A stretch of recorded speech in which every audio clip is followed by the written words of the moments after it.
Welcome. Let's set up your SleepEngine pod together. It takes about 5 minutes and you won't need any tools.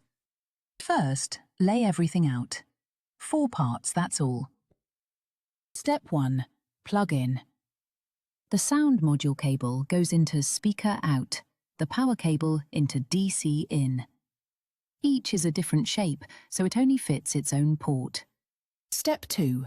Power on. Fit the plug head for your country, plug it into the wall and switch on. After up to 30 seconds, a soft chime means it's ready to pair. Before you pair, download the SleepEngine app, free on the App Store and Google Play. Search SleepEngine or go to sleepengine.com/app. Step 3. Pair the app. Scan the QR code on the base of the puck, not the one on the box. Step 4. Place it.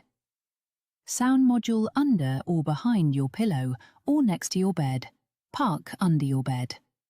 Tidy the cables with the ties. All done. Use it every night for the best results. Sleep well.